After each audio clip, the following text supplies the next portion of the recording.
Hello, today I'll be talking about the plagues and the gods.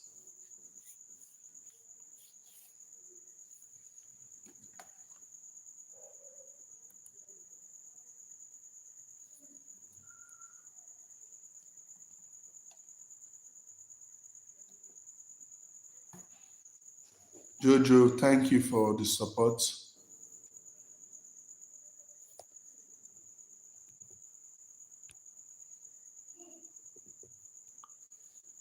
There was a time in this world whereby Africa was the superpower, and the head of the superpower in Africa was Egypt.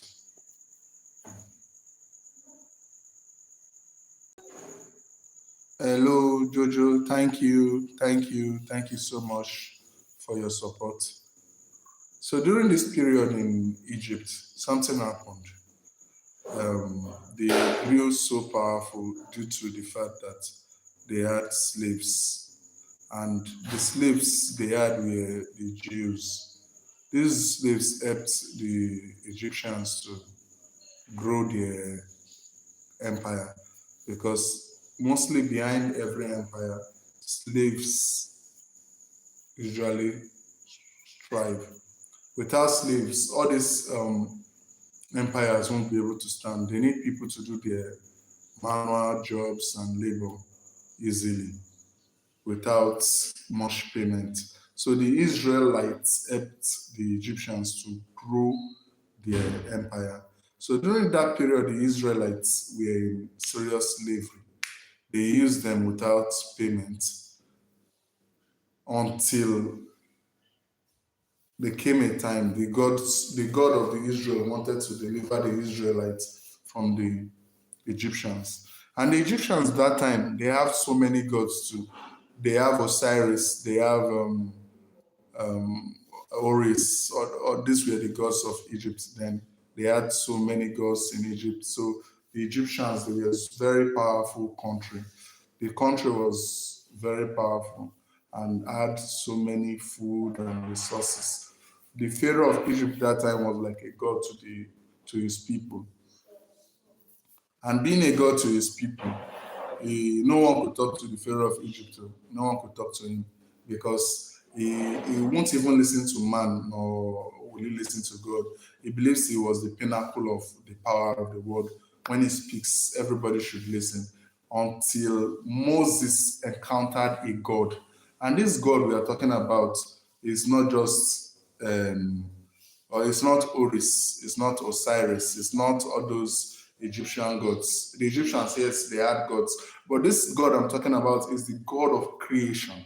Every creation was made by this God.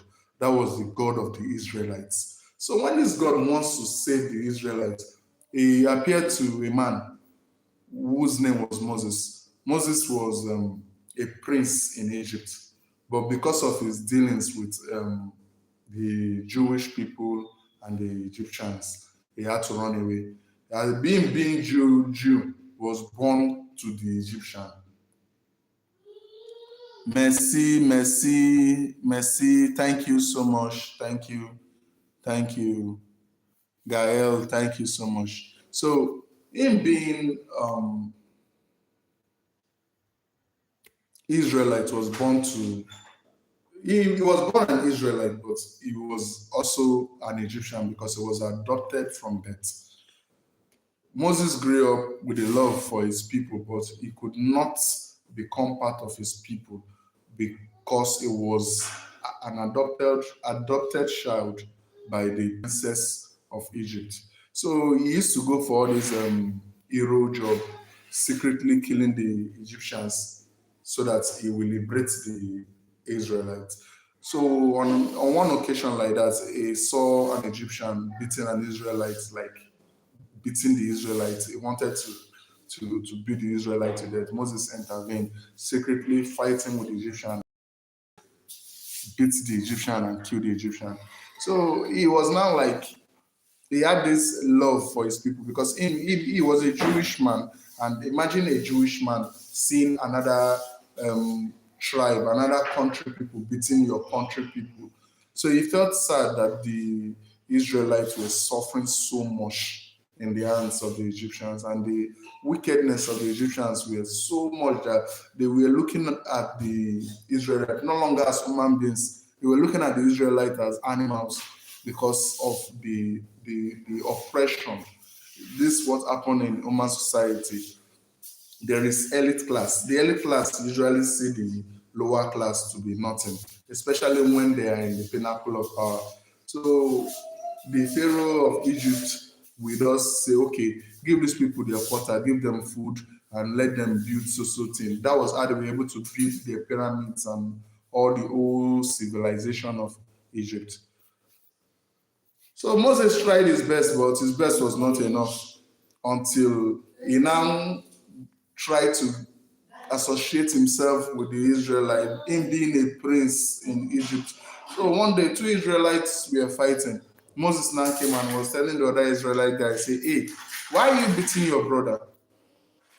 The other Israelite told him that, it's if we did not see, you want to kill me the way you killed that Egyptian.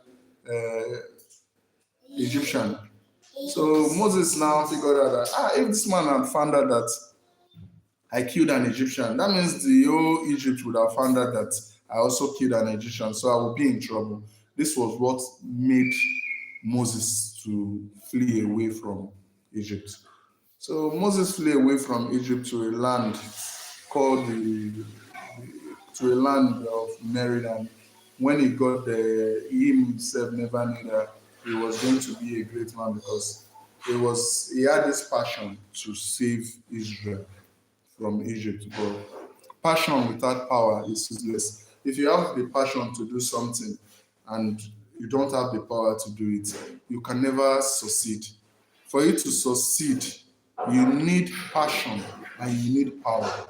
Without power, passion is useless. You can have good intention. Yes, I want to help these people. I want to deliver these people. But when there is no power, there is nothing you can do. So this happened to Moses, and Moses now decided that, okay, what I'm going to do is that I have figured out that I want to help my people, but I don't have any power. So let me just live a quiet life in this land. That was how he met Jethro. Jethro was the priest then.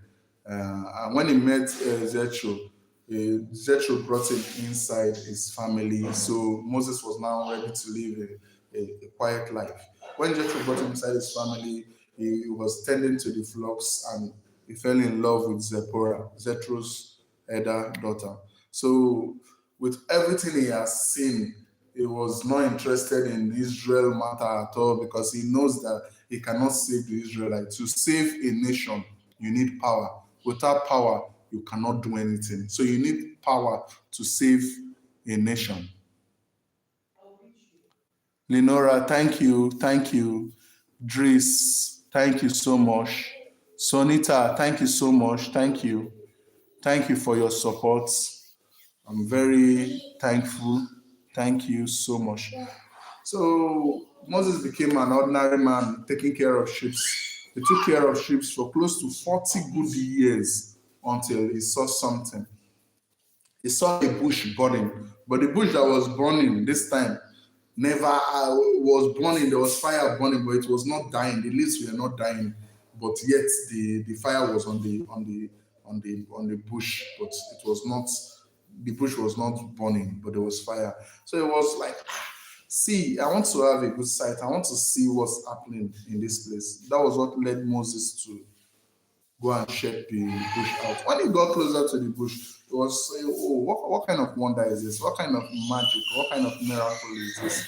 How can something be burning, but yet the fire is not destroying it? So when he got there, a voice came to him, and this voice told Moses, oh yeah, Moses, he called him Moses. He was like, well, who is calling me? What's calling me?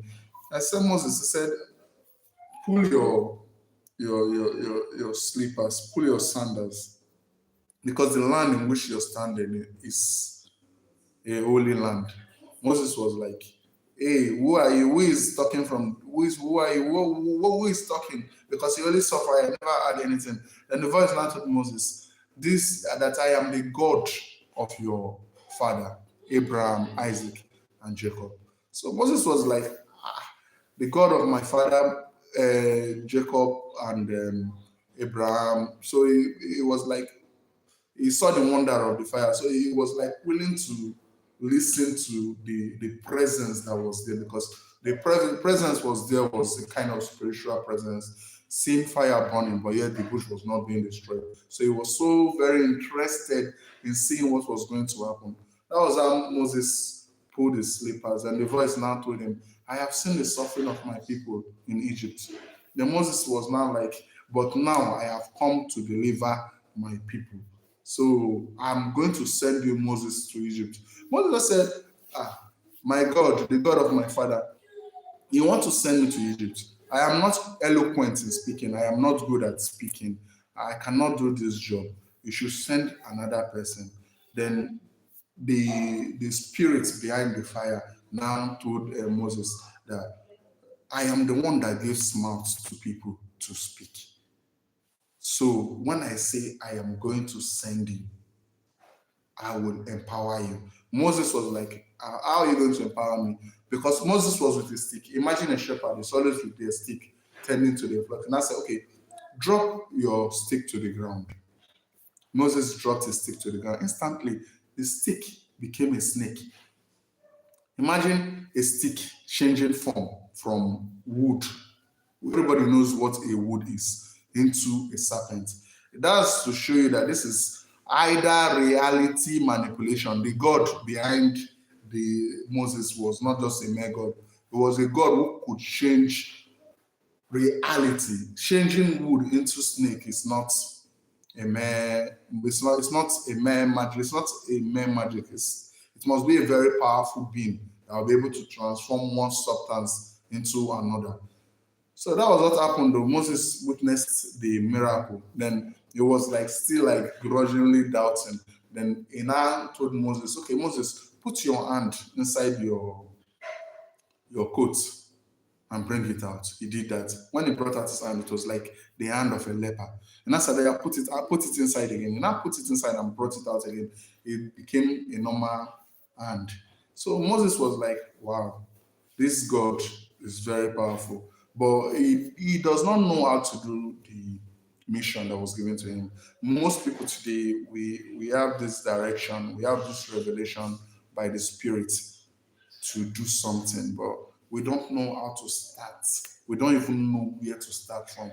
Because yes, you can have an idea, you can have an innovation in your mind. You want to do this thing, but you don't even know where to start from, because maybe you have financial problem. You don't know, I want to solve this thing, but I don't have the money to start. Because you don't have the money to start, you lack serious motivation. Because without money, there's no motivation. And so that was Moses' case. Was not the case of money, but was the fact that he was going to go back to Egypt. He doesn't even know how to start to talk to Pharaoh or to do anything. But because the God of not a mere God, is the God of God of all creation. He knew his creation very well. He knew that he created Moses. So he understood Moses very well. So that was why he now said, okay, I will send someone to you called Aaron. You and Aaron will go together. You know, when two people go on a journey, it is easier for two people to go on a journey than for one person to go. When two people go, they go very far. But if one person should go, he can go faster, but there is limitation for one man to go. It's easier for two people to go on a journey. So when Aaron came to Moses, they now decided to set out to Egypt. But on the way, the God of the Israelites is a very powerful God.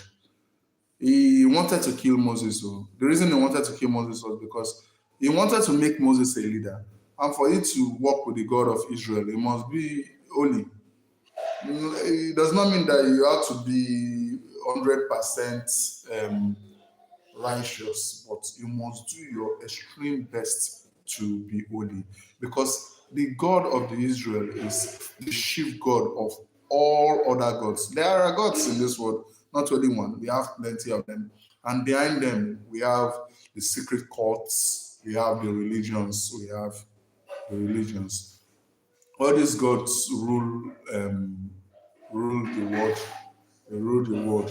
So that was what happened to Moses. So Moses was almost killed, but God had pity on him and let him go scot-free. Then when Moses now got to Egypt, he went to Pharaoh and I said, Pharaoh, hello, Pharaoh. The God of my people said you should let my people go.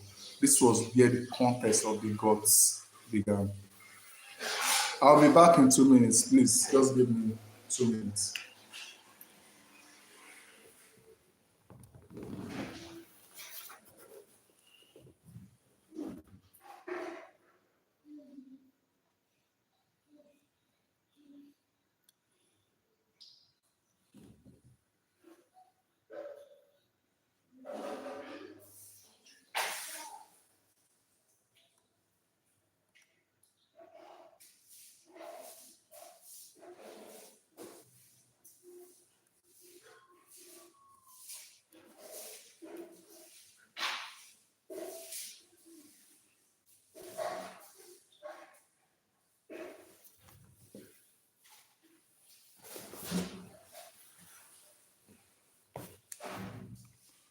All right, I'm back. Thank you so much for waiting.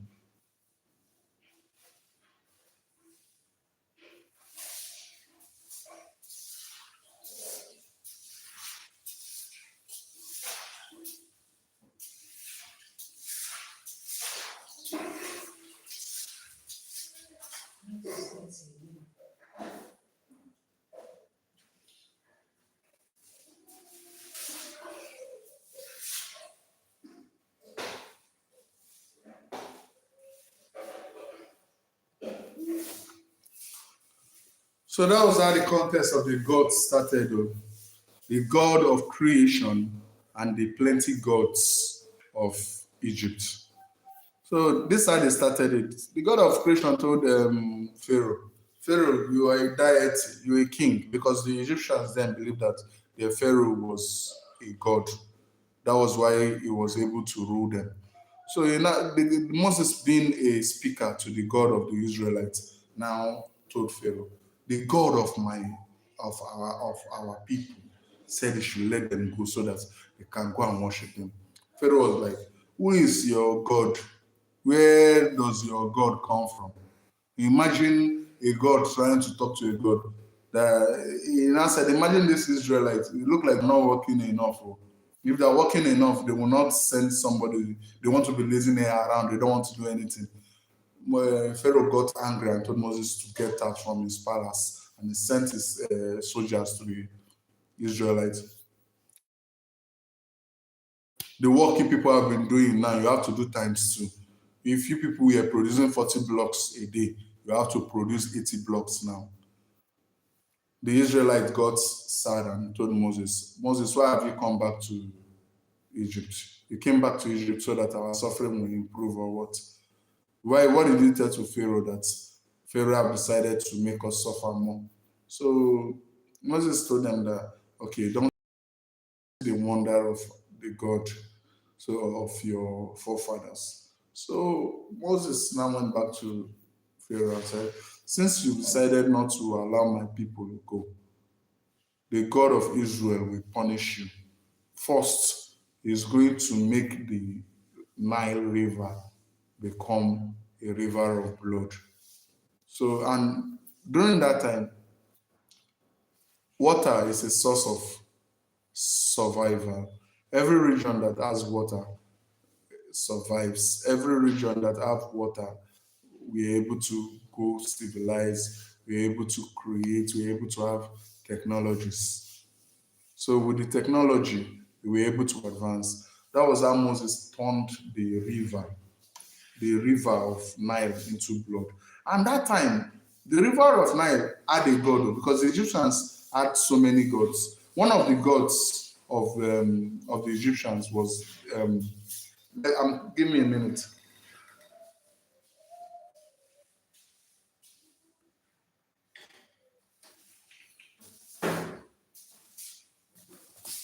One of the gods of the Egyptians was Osiris. Osiris had other demigods working for him. So the Egyptian had a god in charge of the river. But the god of creation was greater than the Egyptian god. That was why he was able to turn River Nile into blood, making the god of the river of Egypt totally useless. It's just like there are many deities. Even a human can become a deity if he follows the procedure and the knowledge and information of becoming a deity. But being a deity does not mean that you are the true deity. There is one true deity, and that true deity is responsible for creation. He's the one that created the heavens and the earth. He's the one that created the angels. So this deity is the one that created the world. This is the deity, the gods of Israel. The gods of Israel are the gods of the Egyptian. I mean, he was fighting against, because you don't fight the God of creation. When you fight the God of creation, it's like you're fighting all creation. The all creation are in his hand, and where he directs them, that is where they move towards. So Nile was turned into blood. Pharaoh had to call his fellow sorcerers, and the sorcerers came and they did the same thing they did that Moses turning water into blood. But what they did now was they used a bowl of water. But the God of Israel turned an entire sea into blood. That means the capacity of energy is not the same thing. Just like someone is carrying a bottle of water and someone is carrying cartons and cartons of water. So the energy level is not the same thing. The God of creation was too powerful. That was why he was able to turn the whole river into blood. When Pharaoh saw this thing, Pharaoh was still adamant that he was not going to let the Israelites go. But the God of Israel was still having 9 more plagues to show to Pharaoh. So the God of Israel decided that, okay, Pharaoh, since you will not let my people go, I'm going to visit you with another plague.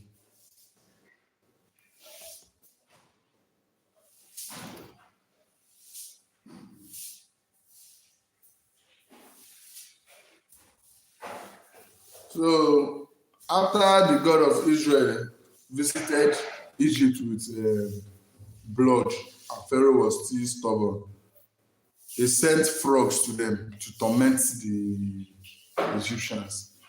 The frogs tormented the Egyptians. In fact, it was in their kitchen, in their toilets, in their bathroom, in their living room, everywhere, in their markets, in their place of fun. Frogs tormented Egypt for many days. They were tormented with frogs. After the torment with frogs, Pharaoh was still adamant, because Pharaoh was a stiff-necked leader. He does not want to bend. He was a very dogmatic person, because Pharaoh himself was a very powerful wizard with his mystical power and his energies. He does not believe that there was anything like a divine creator. So because he does not believe that there is anything like a divine creator, he believes that himself is a god. Why will he let the Israelites go? So after the frog, Moses still went to him and said, "Oh, yeah, Pharaoh, the God of Israel said, oh, that if you don't let my people go, this time around, I will finish your land with lies." Oh, for that to happen, God told Aaron to use his rod and eat towards the dust in the land of Egypt. So when Aaron ate his staff and brought out dust, all the old dust turned into lies. Imagine that kind of ability. Someone turning dust in the land into a living creation. That is not a mere ability. That is the ability of the true God. Because changing dust into lies is not something a magician can do. Turning death into life, it is only God of creation that can do such a thing.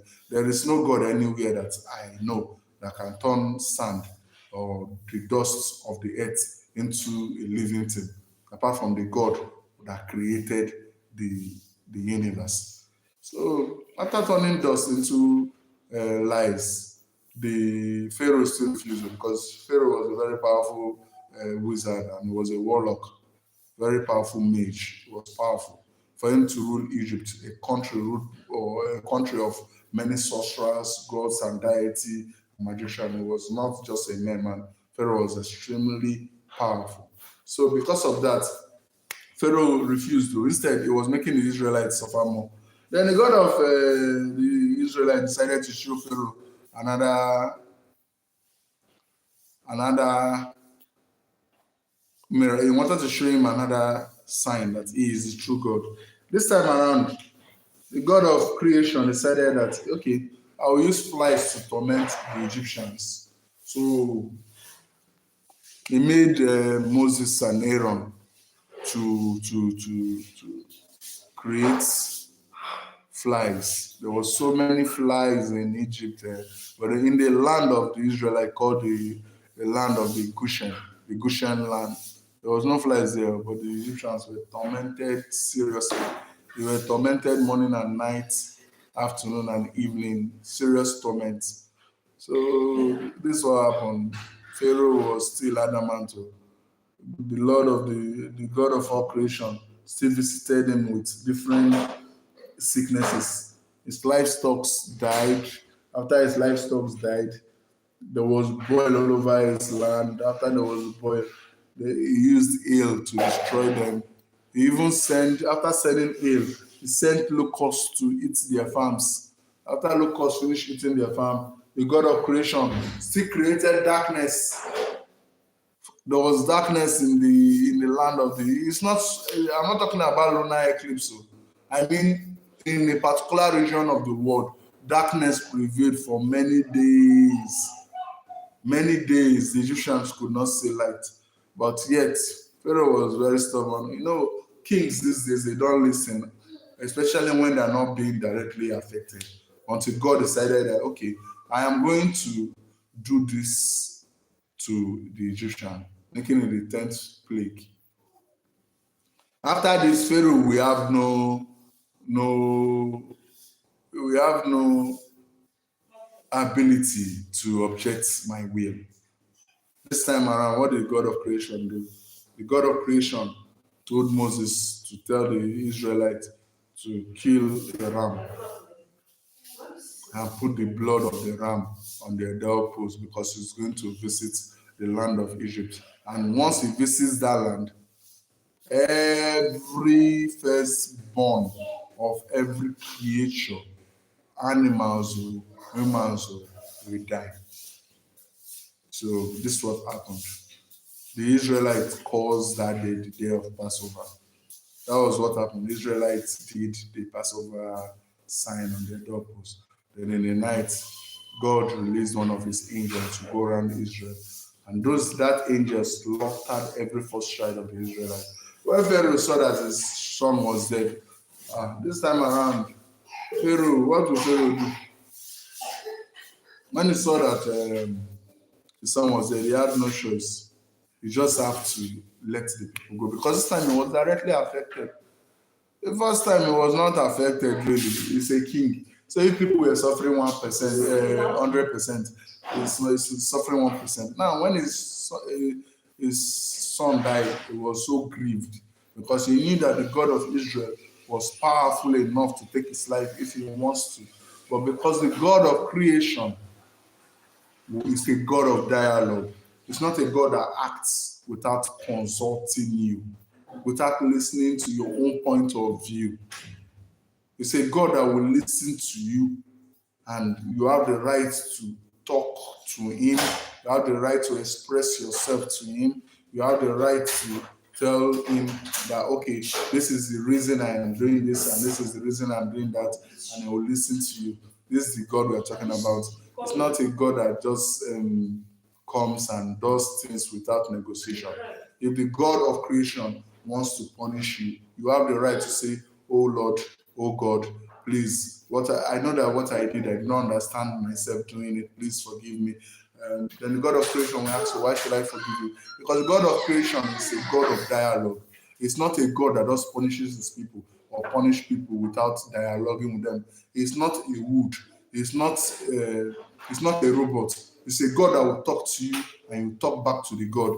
If the God says you've done wrong, and the God of creation will say, see what you've done, and this is your punishment. You can tell the God of creation, God of creation, I know that what I have done is not good, but this punishment is too big for me. And he will negotiate with you because he's a reasonable God. So this is what happened. Pharaoh found out that his children were dead. His first son died. Because his first son died, he was grieved and he allowed the Israelites go. But after letting the Israelites go, Moses ordered them to take as much gold as possible from the land of Egypt. So the Israelites took so many gold from the land of Egypt because they have actually suffered. These people have suffered for more than 300 years to 400 years as slaves. So they deserve to be compensated. The God of creation will not compensate you to punish another man. No, he's the God of justice. The scepter of justice is in the hand of the God of creation. He will not please one man to displease another man. His judgments are just. When he says you are right, you are right. When he says you are wrong, you are wrong. Because it's not a God of partiality. Be it whether you're worshiping him or you're not worshiping him. He's in charge of the whole deities. There are many deities in this world. There's a deity for thunder. There's a deity for rain. There's a deity for sun. There's a deity for agriculture. There's a deity for medicine. But the God of creation is the God of all deities. He's the one that is in charge of all deities. All deities are working on behalf of the God of creation. It's not as if there are no other deities apart from the God of creation, but they are working for the purpose of the God of creation, because it is the will of the God of creation that every deity is existing. He created both men and women and animals and deities. Deities are created beings. Human beings have the potential to become deities. Human beings have the potential to become deities. Some religions like Toism teaches you how to become a deity. They teach you how to cultivate your is it called child energy to become. So there are many deities. There are man-made deities, and there are deities that were born naturally. Those ones are born from other deities. Like men give birth to men, so deities give birth to deities. Like Christ is a deity. It's a deity that was born from the God of creation. That is who Christ is. A deity that was born from a deity. Deity gives birth to their kind. Woman gives birth to their kind. Humans have the potential to become deities because they were created in the image and the likeness of deities. Because they have this image and likeness, if they follow the right path, they can become deities. And becoming a deity is not something that is a sin or not possible. But the God of creation wants them to do it the right way. The God of creation promised every of his creation, especially man, because man is the only being he created in his image and likeness, that he is going to make him a deity. But on one condition, if he is found justified after his death. So when a man lives a life of sin, a life that is not worthy, a life of misleading people, doing so many evil, his punishment is that he's not going to receive the ability of being a deity. The ability of being a deity is the ability of being immortal. Immortality is accomplishable. It's something that can be accomplished because it has been accomplished in Christ. Christ was the first human being. Human being, flesh and blood. He was no God. He was a demigod. A demigod, born of flesh, had godlike abilities, but he was not yet a god. He was transformed from a demigod to a full deity, and now he's the God of Christianity. And it is the will of the God of creation that Christ should reunite the whole world in him. Because the God of creation saw Christ to be a good model, a good example that he wants all human beings to follow. This is why his will is for the whole world to be reunited in Christ. So after he visited the Egyptians, he sent his angels. They slaughtered the children of the Egyptians. By the time the Israelites were about to leave Egypt, imagine a country like China with its level of civilization and technology and everything it has gone through. Imagine China being destroyed within a month. That is what happened in Egypt. Egypt was destroyed. A superpower brought to its nail. Their crops were destroyed. Their horses were destroyed. Their children were killed. Their gold were taken. The God of creation brought down Egypt in order to save Israel. Because it's not because he loves Israel, because Israel has paid their price. Yes, he loved Israel, but Israel has paid it. Because the God of creation is not a partial God. He's not going to make a man poor because he wants to make you rich. No. Instead, he will take you through the journey of being rich. He will give you skills. He will teach you. It is step by step. It's not going to work reality instantly because of you. He has the power to work reality. You can see the way he turned dust into lice. He turned water into blood. So he can decide to turn your situation around. But that's not the kind of God he is. He will not make you happy and make another man sad. Most people believe that for a man to be happy, another man should be sad. This is the mentality of wickedness. Because they don't believe in a life whereby God can take you to prosperity without making other people sad. No. God is a just God. If you deserve to be sad, he will make you sad. If you deserve to be happy, he will make you happy. He's a God of justice. He makes people and he justifies them. So the Israelites were justified to him.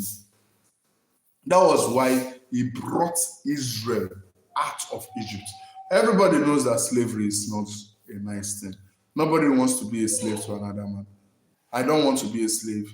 You don't want to be a slave. So in a situation whereby someone is a slave and you are his master, how long do you want to keep the person a slave? You want to keep the person to become a slave to you forever? No. God gave all his creations free will. Free will is that you can be happy. You are free to do what you like. But everything you do, when the time of judgment comes, you will face the penalty. So the life you're living should reflect goodness and kindness. This is who God is. God will not tell you to sit down there, but he will tell you, my child, sit down there. Sitting down there is good for you. That is what he will tell you. So it's your decision. It's your decision to either sit or stand. This is who the God of creation is. So when the God of creation brought the Israelites out of Egypt, they were led by Moses, because Moses is a very special man in this world that has visited this world. It's not everybody that has been able to walk with the God of creation, only few. Christ was the last direct person to walk with the God of creation. Now, he is a mediator between us and the God of creation. And it is the will of this God that everybody should be in Christ. It's his will. Because Christ was the ideal personality that he wants men to be like. Christ has this love, like love thy neighbor as thyself. This was the characteristics that Christ brought into this world. And the God of creation sees this character to be good. That is why he wants the world to be like Christ. And Moses took the people of Israel out from Egypt. Right now, Egypt, we are suffering economic problem, very serious economic problem. Because imagine your gold being taken out, your sheep flocks dead, your land being destroyed, and the slaves are still in. Imagine if they have not decided to challenge their creator. Man is man. Creator is creator. You cannot challenge him. You will only listen to him. Imagine you created a phone now, and the phone is talking back at you, and the phone is trying to challenge you. Can a creation challenge its creator? Yes, he gave us free will, he gave us personalities. We are all human. But even with this, our personalities, we should know the difference between a creator and a creation. Most deities are created beings. Yes, some of them were demigods that were able to, because during the ancient time, before this BC, before Christ came to the world and died, there were knowledges that were not passed down to this present time. Because those knowledges were, some people will call it demonic. There is no knowledge that is demonic. There is no information that is, there is no power that is evil. It is human being that is evil. For instance, gun is a form of power. Gun does not kill people. It is human being that kills people. So this knowledge are ancient knowledge. Although God does not like this knowledge being spread around, because people were using the knowledge to do wickedness instead of good.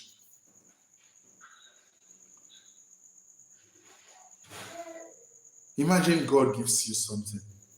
Instead of using it to do good among people, decide to use the power that has been given to you to do wickedness. This is the same reason God does not like witchcraft. God does not like witchcraft because witches abuses their power. They say that power corrupts, and absolute power corrupts absolutely. When a man is given power and there is no check and balances to the power, there is nobody to say you're using this power wrongly. The man will use the power to oppress other people. It is the nature of man to try to dominate other men. This is the nature of man. When you give them power, they try to press you down. They try to press people in their surrounding down for only them to rise. And that is not the will of God of creation. The will of God of creation is for everyone to live in peace and love. For you to love your neighbor and for your neighbor to love you. This is the will of God. That His creation will live in harmony. But no, this is not the will of man. The will of man is for them to subjugate other men, oppress them, turn them into slaves, use them to grow. While they are suffering, they are enjoying. This is the will of men. They don't want to live in peace. They want war. They want to war. From one war to another. So at the end of the day, Moses was leading the children of Israel out of Egypt. But Pharaoh, being a very stubborn personality, still decided to do his will.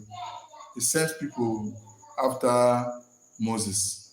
And after sending people after Moses, something happened. God in his wisdom knew that if the Egyptians leave, they will chase the children of Israel to the end of the world and make sure they slaughter them. So what did he do? He told Moses to divide the Red Sea because it was necessary. Moses stretched his rod and the power of his excellency divided the Red Sea. After dividing the Red Sea, the children of Israel were crossing. The Egyptians were chasing after them like the way the predator chases their prey to catch them and to kill them. But the children of Israel were lucky because the God of creation was on their side. So as they crossed the sea, The Egyptians too entered the divided sea. Oh. Soldiers always walk through command. When you tell them, "Maya, go and do this," they have to do this because they are soldiers. They fight for the nation and they follow their leader. Those days, kingdom of those days were ruled by men. And any kingdom that is being ruled by a man is very problematic. Kingdoms are good when they are ruled by gods because gods are wise. But when a kingdom is ruled by a single man, there is no balance of power. It is very dangerous. Once the man decides that this is the end, he kills everyone the way he likes. He brings policies that will benefit him and his ideology. And the man starts feeling like he's a god. Imagine the amount of people that died because of one man's will. The soldiers all perished because after the Israelites crossed, Moses stretched back his rod and the entire river was closed.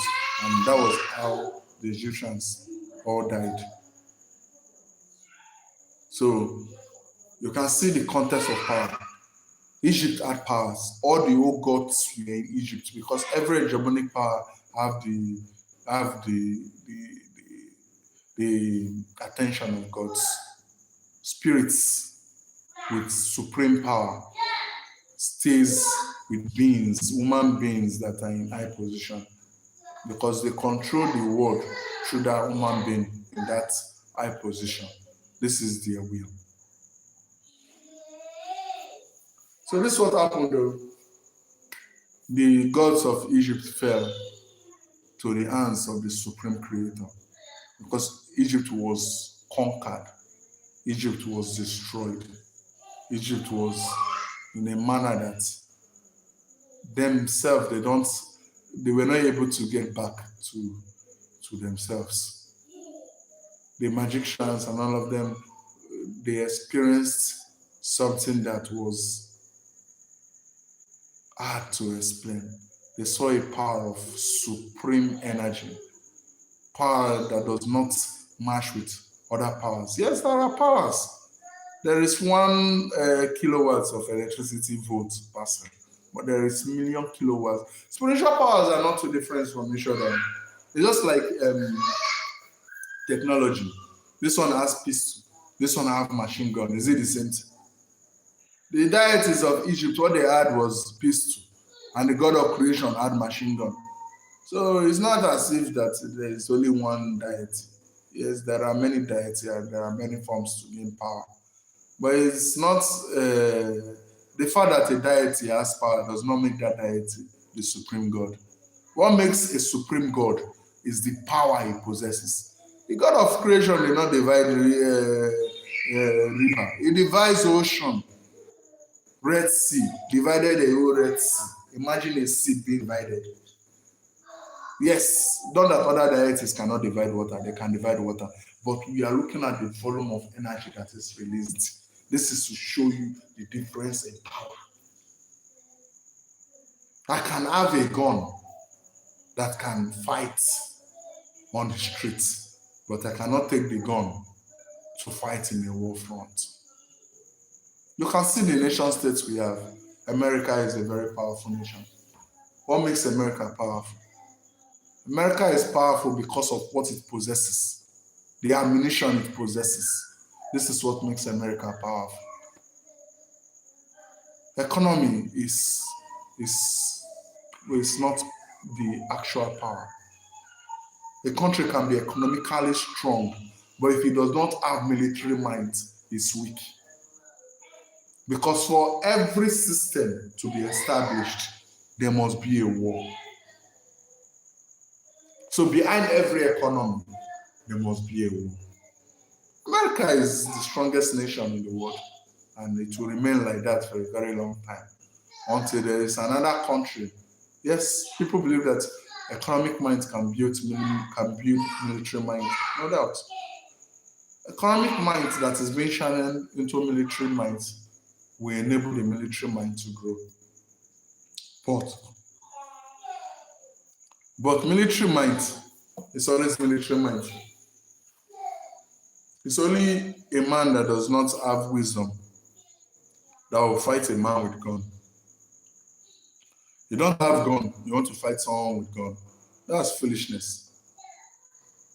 For you to fight someone with gun, you have to have a gun or something to defend yourself. So the God of creation is not, it's not all this demi God that is all over the earth ruling the world. The God of creation is the supreme God of the entire universe. And by his side, we have Jesus Christ. That is why he said to the world at one particular time, he was talking to Christ, he said, stay behind me, stay by my side, let me make the earth your footstool. This is what the God of creation told his son, Jesus Christ. Other deities are his son, please don't make mistake, but Christ was an example to his creation. We fathers, we have good children, we have bad children. We have the one that used to drink too much, we have the one that used to eat too much, but all of them are our children. Other deities are the sons of the God of creation. Other deities, it is God of creation that created all deities now. Where the deities come from? They came from two sources, God and God. What do I mean God and God? I mean some of them were born naturally, some of them were created by God, and some of them were men who through the knowledge of witchcraft and hidden knowledge of spirituality cultivated their essence to become gods. These are the gods we have. There is no miracle gods from anywhere. It is either a man that from man to God, or from God to God, or created gods. This is how deities exist. So the Egyptian fell because the deity in Israel could not challenge the deity of the God of creation. That was what made Israel fall, that Egypt fall. Egypt would never have fallen if the gods of Egypt were strong. Because the fight of the universe is not, yes, men count. Interesting. We make up the numbers. But what counts the most is the fight between deities. If the fight is won spiritually, it is won physically. If it is lost spiritually, it is lost physically. There is nothing you can do about it. Imagine country A and country B goes to war, and the deity of country A is strong enough to overcome the deity of country B. Country B will lose the war directly now, because yes, country A shows forth certain level of power, but country B does not have that power. Yes, human beings will fight each other. Yes, we fight with knives and sword and that and that. The fight of swords can determine a war. But in the war field, who knows what happened? No. Unless you understand how the spiritual works. Imagine you want to cut a man with your sword and your hand should hang on the air. Do you think these things are not possible? These things are what happens. You shoot a man directly, the bullet does not touch him. Do you know why the bullet did not touch the man? Because the gods are fighting in that war. Behind the man, there is an energy field covering the man. So when you shoot your bullet, the energy field will block it. This is where gods help. You don't see them. You only see them when you understand them. That is why the God of creation wants us to follow Jesus Christ. Jesus Christ has been preached in many nations of the world as Christianity. But Christianity itself is a religion. It's a religion, just like every other religion in this world. We have Islam, we have Christianity, we have Hinduism, we have Buddhism, We have Confucianism. We have so many religions. So many religions in this world. We have so many religions. But these so many religions are there.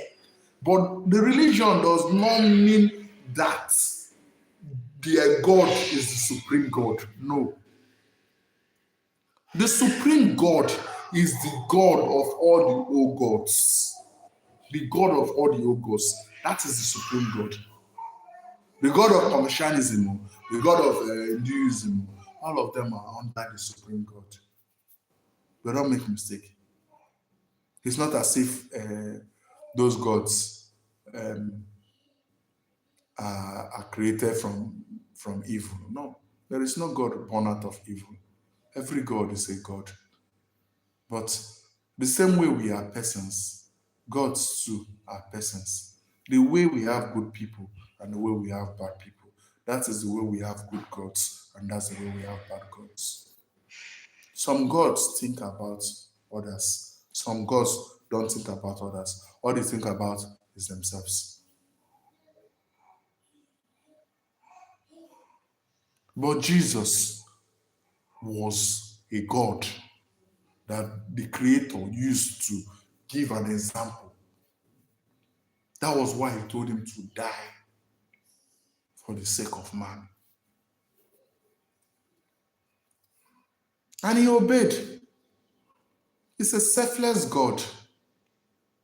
It's not easy for one to die for a lesser thing because we are lesser to Christ. Christ is a deity, but he came and died for our sake. So you can see the difference between gods. It's not every God. Gods don't die for people. Instead, they will use people. But he died for our sake. And the reason he died is so that we can have a chance. If Christ never died, we won't have a chance because before Christ died, there were so many deities in this world. And what were the deities doing? The deities were building their cults, building their religions. Because every cult starts with a deity. And every cult can someday become a religion. When Christ died, in the beginning, it was like a cult. But now, after many thousand years, you can see that it's not a cult. It is the work of the living God. Every part of the world glorifies him because he is God. He has been elevated. It's no longer the Christ of 2,000 years ago. Now it's a supreme Christ. A Christ that is seated in the right hand of the Father with a rod to judge people that are wicked, to rule over the world with an iron fist. You can't rule this world without an iron fist now. For you to rule this world, you have to rule this world with an iron fist. There is nothing like you want to rule the earth and you're a God that is soft. Human beings are stubborn naturally now. Imagine a baby. When you give birth to a baby, you can see how stubborn babies are. You tell your baby to sit down here, your baby will not sit down now. It's where you tell your baby not to go, that's where your baby will go. If you say your baby, don't touch that thing, your baby will touch it. Because it's a baby. And that is the way human beings are. Tell them not to do this thing, they will do it. So, to rule this world, you need a leader that will rule it with an iron fist. But the leader should also be kind, should be loving, should be compassionate. This is who Christ is. Christ is not just a deity. He is someone that reflects the image and the character of the Creator. The nature of the Creator reflects in the deity of Christ. That is why it's the only God that could die for humanity. There was no God that could lay their life for human's sake. The God of creation used Christ to set example that his creations like us can look at his character and follow. So what makes Christ the true God is his nature. He shows forth the character of the God of creation. There are many gods in this world, I will keep saying it. Even the God of fire exists, the God of snow exists, the God of yam exists, the God of cocoyam exists. The God of apple exists. There are many deities, if there are not thousands and thousands of deities on earth. But it's not about the deity. It's about what they represent, what character they stand for. Christ represents the character of the God of creation. If you see the God of creation and you see Christ, you will see the character is alike. The God of creation cares for his creation the same way Christ cares for his people. Although we human beings sometimes we used to be in serious needs that we cry and cry and cry. Because of these needs, we tend to forget that God is helping us. Sometimes this problem, these needs and this problem, it is not God that caused it for us. It is our mistakes and our lack of wisdom that caused it for us. Some people are poor today. They were servants of God. But why did they become poor? They became poor because of their own actions. Wrong investments, trusting in the wrong people, doing things without wisdom, being compassionate when you don't need to be compassionate. You cannot be compassionate in war. No. All is fair in war and in love. All is fair. If you kill a man during war, it's not a sin. Yes, you've murdered, it's not called murder, it's called killing. The killing that the God of creation said you should not do is murder, unjust killing. But this is it's just like judging an animal for killing another animal for food. That is not murder. That's survival of the fittest, the law of the jungle. That is, he killed it because it's a necessity. It's just like two people protecting their country. One is from a country A, the other one is from country B. And they go into war, and country A soldier is killing country B soldier. Will you say country A soldiers are evil? No, you won't say they're evil. It is what they call survival of the fittest. And survival of the fittest is not a sin. What is sin is unjust killing. You don't kill someone because you feel like killing the person. That is evil. What God is trying to create through Christ is, because people understand that there is a God of creation. The moment you understand there is a God of creation, you understand that this God of creation is in charge of every God you're thinking is under the God of creation. The God of creation recommends only one God, and that's Jesus Christ. So, what does the God of creation want? The will of the God of creation is that everyone will have the character of Christ. In that way, there will be love and kindness in the world. That is why Christ, his will is also that the world will be full of his knowledge. I'll be back. Just give me 2 minutes. I'll be back online.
thank you so much. So thank you for listening to how the gods of the Egyptian fell to the God of creation. The God of the Egyptian fell because he was not the true God of creation. It was a created being. All these gods are created beings, or they were born from created beings. Just like as God created you, you give birth to a child. That child becomes a human being. But it was not God that created that child, but he gave birth to the child. That's the same way the gods of Egypt are. God created Adam. Adam gave birth to many children, and the many children gave birth to you. That was how God created you. So the God of Egypt are just like God created gods. So you understand? The angels and the fallen angels are celestial beings. As celestial beings are immortals and with supreme powers, they are gods. So these gods also give birth to other gods. Just the way human beings can give birth to other human beings. So some of these gods were born. So these are the gods of Egypt. When they saw the ants of the creator himself, they all fell and Egypt fell. For a country to fall, is God must fall. There is a God behind every territory, every country in this world. So when a country falls, the God of that nation has fallen. A country does not fall except the God deserts that country or the God of that country falls. This is how countries fall. You can stab a man. If the man has his God with him, you cannot kill him. Your hand will just hang on the air, or you will be stabbing a force field. If you understand. So the world is a very spiritual plane to be. The world is a very spiritual plane to be. There are many spirits in this world, many gods in this world. So this is the world we are living in. There is something like we win without the spiritual. No. The will of God is to make us like Jesus Christ, his ideal person, because Jesus Christ is the ideal person of God of creation. He believes him to be a person who have exhibited the character of love and justice and purity. And the will of Jesus Christ is to make us priests unto the God of creation. And as a priest, you have power. What kind of power am I talking about? The power of the protection of God. Thank you for today's live stream, and you'll see me more during this time tomorrow. I hope you enjoyed every minute understanding how Egypt fell. Egypt did not fall because it lacked power. Egypt fell because the gods of Egypt fell. You don't win a war with your physical energy. You win a war with the support of the gods and the spirits. Thank you. Remain blessed. And you have had this night live stream. You can still try to learn more about who the God of creation is and who Jesus Christ, his ideal person, and his son is, because he is the right person to follow. Thank you.